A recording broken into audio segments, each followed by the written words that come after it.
Hey les amis, j'espère que vous allez bien, c'est Fractal et aujourd'hui on va parler de est-ce que vous devez utiliser un éditeur de texte qui se lance depuis un terminal. Alors ce qu'il faut savoir, c'est que pouvoir lancer son éditeur de texte depuis un terminal, c'est une feature. Donc ça va vous permettre de faire des choses que les autres éditeurs qui n'ont pas cette fonctionnalité ne vont pas vous laisser faire. Donc par exemple, vous avez une machine, et ben tout simplement en remote, vous devez faire des modifications sur les fichiers. Et ben si vous avez accès à la machine Core en SSH, et ben vas-y, prends Visual Studio Code et essaye d'éditer des fichiers dessus. Bah, peut-être qu'on peut le faire, mais en tout cas c'est pas aussi simple que juste de se connecter en SSH à la machine, boum, lancer Vim et faire ses modifs. Donc il y a des choses comme ça qui sont hyper pratiques grâce à cette fonctionnalité. Après, le truc c'est que le programme console, il vient avec des contraintes aussi. Parce qu'une console, eh ben, c'est limité. Il y a des choses qu'une console ne peut pas faire. Par exemple, le color picker, par exemple quand vous éditez du CSS, et ou par exemple vous voulez choisir une fonte, et tout simplement ça vous met un petit menu déroulant avec le choix des fontes, etc. Et ben ça c'est des choses que les éditeurs de texte console savent pas faire, ou pas aussi bien faire que l'interface graphique.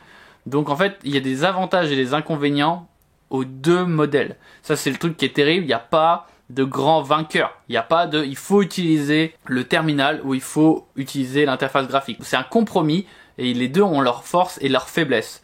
Donc si tous les jours vous êtes en train de vous connecter à des machines, vous êtes administrateur système, vous êtes tout le temps dans la console, et ben évidemment le meilleur outil pour faire le job c'est d'utiliser un éditeur de texte dans le terminal, évidemment.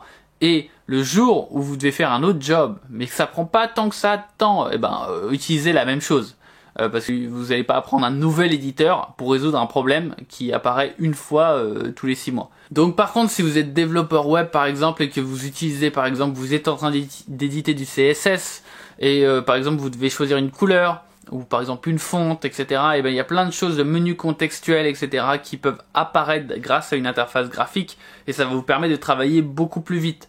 Donc là par exemple, utiliser tout simplement un terminal, ça va vous ralentir parce que le clic droit sur un terminal, vous pouvez avoir le copier-coller, en fait c'est le terminal émulateur avec lequel vous allez interagir, mais vous n'avez pas de menu contextuel qui va apparaître en fonction de quelle application vous utilisez et qu'est-ce que vous êtes en train de faire.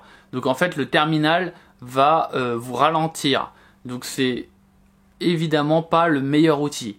Après il y a autre chose, et c'est ce que les gens confondent aussi, c'est par exemple dans Vim ou dans Emacs, il y a une philosophie au niveau des raccourcis clavier.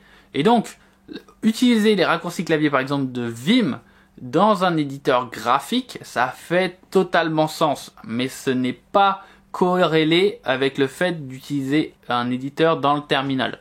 Par contre, utiliser Vim pour ses key binding alors que on n'utilise pas le terminal, donc on va prendre les contraintes du terminal à cause de ça, c'est pour moi une mauvaise idée. Donc regardez vos besoins.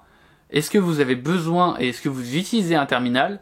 Si oui, alors utilisez un éditeur pour le terminal. Sinon, n'utilisez pas. Et après, utiliser des shortcuts de Vim sur une application graphique, c'est un autre problème qui fera peut-être l'objet d'une prochaine vidéo. En tout cas voilà, c'était ce que je pensais tout simplement sur cette question.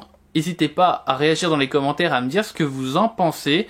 Et si vous voulez avoir plus de vidéos comme ça, ou vous avez des idées de vidéos que vous aimeriez voir, n'hésitez pas à me le suggérer dans les commentaires. Je vous fais des gros bisous, prenez soin de vous, allez plus et bon codage.